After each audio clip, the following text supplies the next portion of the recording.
ప్రభునందు ప్రియమైన శ్రోతలకు వందనములు. ఈ పోడ్కాస్ట్ కార్యక్రమం నాకు స్వాగతం. మీ అందరి కొరకు ఈ కార్యక్రమమును ప్రసారం చేయుచున్నాం. విని దైవాశీస్సులు పొందుకోగలరు. ప్రభునందు ప్రియమైన శ్రోతలు, యేసుక్రీస్తు ప్రశస్త నామములో మీ అందరికీ శుభములు, వందనములు. ఈనాటి మన ధ్యానాంశము faith to step out Abraham's journey. విశ్వాసంతో ముందుకు వేసే అడుగు అబ్రహాము ప్రయాణము. మనం ప్రతి విషయంలో కూడా ఎంతో స్పష్టతను కోరుకుంటూ ఉంటాము. మనం జీవిస్తున్నది మలుపు మలుపుకు దారి చూపే GPS యుగంలో.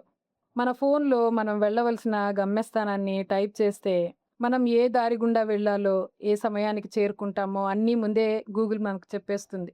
మనకు తెలియని దారిలో ప్రయాణించటం మనకు ఇష్టం ఉండదు.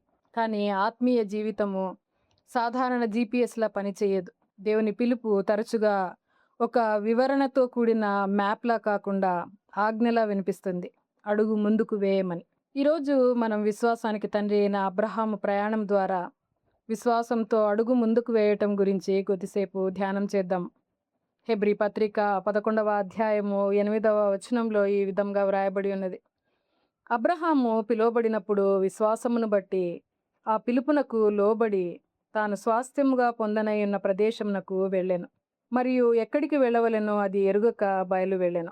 హెబ్రీ గ్రంథకర్త అబ్రహాం జీవితంలోని దశాబ్దాల ప్రయాణాన్ని ఒక పదునైన సవాలుతో ఈ వాక్యంలో ఇలా కుదించారు. ఎక్కడికి వెళ్ళవలెనో అది ఎరుగక బయలు వెళ్ళెను అని. అబ్రహాము కల్దీయుల పట్టణమైన ఊరు మరియు హారాన్లలో నివసిస్తూ ఉండేవాడు. ఆదికాండము 12వ అధ్యాయము 1వ వచనంలో దేవుడు అతనితో ఇలా అంటూ ఉన్నాడు: నీవు లేచి నీ దేశము నుండియు నీ బంధువుల యొద్ద నుండియు నీ తండ్రి ఇంటి నుండి నేను నీకు చూపించు దేశమునకు వెళ్ళుము అని. ఎంతో సౌకర్యము, భద్రత, సంపద, తనకు పరిచయం ఉన్న పరిసరాలను అన్నింటినీ వదిలిపెట్టి వెళ్ళమని ఆజ్ఞ ఇచ్చాడు దేవుడు. అబ్రహాము దేవుడు తన కొరకు సిద్ధపరిచిన భవిష్యత్తులోనికి అడుగు పెట్టడానికి ముందు తన గతంలో నుండి బయటకు రావాల్సి వచ్చింది. విశ్వాసము ఎల్లప్పుడూ మన సౌకర్యాన్ని త్యాగం చేయమని అడుగుతుంది. అబ్రహాము తన వర్తమాన కాలపు నిశ్చయతను విడిచిపెట్టి దేవుని భవిష్యత్ వాగ్దానాన్ని ఎంచుకున్నాడు. సంపూర్ణ అవగాహన లేకపోయినా విశ్వాసము విధేయతను చూపుతుంది. దేవుని పిలుపునకు లోబడి అబ్రహాము వెళ్ళినట్లు మనము ఈ వచనంలో గమనిస్తాం. మామూలుగా మానవ ఆలోచన ఎట్లుంటుంది అంటే, నాకు గమ్యస్థానం చూపించు, బడ్జెట్ చూపించు, 5 ఏళ్ల ప్లాన్ చూపించు, అప్పుడు నేను లోబడాలో లేదో నిర్ణయించుకుంటాను అని. కానీ దైవిక విశ్వాసము తనను పిలిచిన నమ్మకస్తులైన దేవునిపై విశ్వాసంతో అడుగులు ముందుకు వేస్తాను అంటుంది. అబ్రహాము తన గుడారాలను, ఒంటెలను, తన కుటుంబాన్ని సర్దుకొని వెళ్తూ ఉన్నప్పుడు తాను వెళ్లే మార్గము ఎలా ఉంటుందో తెలియదు, ఎంతకాలం పడుతుందో తెలియదు, విజయవంతంగా చేరుకోగలడో లేదో తెలియదు. అయినా కూడా విధేయత చూపించాడు. సామెతల గ్రంథము 3వ అధ్యాయము 5-6 వచనాలు మనకు ఈ విధంగా తెలియజేస్తూ ఉన్నాయి: నీ స్వబుద్ధిని ఆధారం చేసుకొనక నీ పూర్ణ హృదయముతో యెహోవా యందు నమ్మిక ఉంచుము, ఆయన నీ త్రోవలను సరళం చేయును అని. లోకానికి విశ్వాసంతో అడుగు ముందుకు వేయటం అనేది పిచ్చితనంగా అనిపించవచ్చు.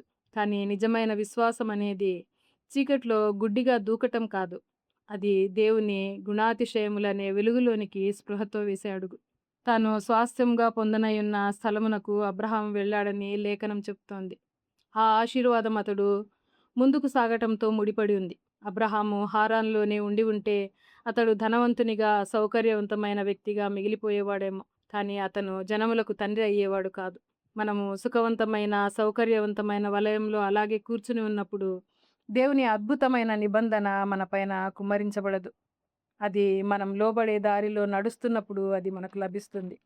మనం దేవుని పట్ల విధేయత చూపినప్పుడు ఆయన మనల్ని నడిపిస్తాడు, మన అవసరాలను సమకూరుస్తాడు, మనలను బలపరిచి తగిన సమయంలో తన వాగ్దానాలను నెరవేరుస్తాడు.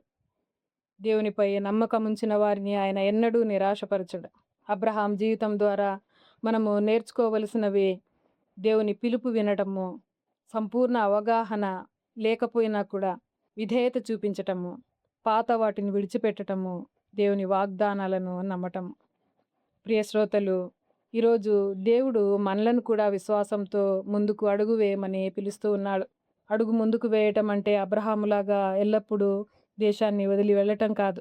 కొన్నిసార్లు దానికి అర్థము ఒక చెడు అలవాటు నుండి లేదా ఒక అపవిత్రమైన బంధము నుండి బయటకు రావటం కావచ్చు.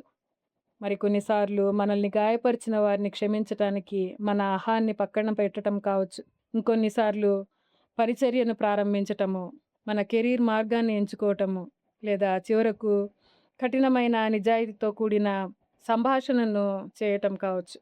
మనం అడుగు ముందుకు వేసినప్పుడు మనకు భయం కలగవచ్చు. అది సహజం. ధైర్యం అంటే భయం లేకపోవటం కాదు. దేవుని పిలుపు మన సౌకర్యం కంటే ముఖ్యము అని నిర్ణయించుకోవటం. భయపడకుము, నేను నీకు తోడై ఉన్నాను. నేను నిన్ను బలపరిచెదను, నీకు సహాయం చేయుదును అని దేవుడు మనకు వాగ్దానం చేస్తూ ఉన్నాడు. మనకు మొత్తం ప్రయాణం తెలియకపోవచ్చు. కానీ మనలను పిలిచిన దేవుడు నమ్మదగినవాడు.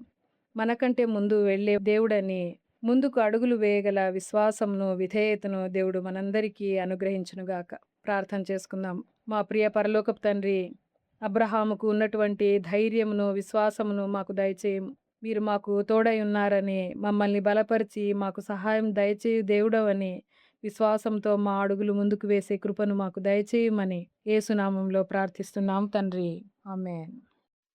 ఈ కార్యక్రమమును గూర్చి మీ సలహాలు మరియు మీ ప్రార్థనా అవసరతల కొరకు మమ్మను సంప్రదించవలసిన మా ఫోన్ నంబర్ 948585085039 మరియు ఈమెయిల్ ఐడి info@fibaonline.org.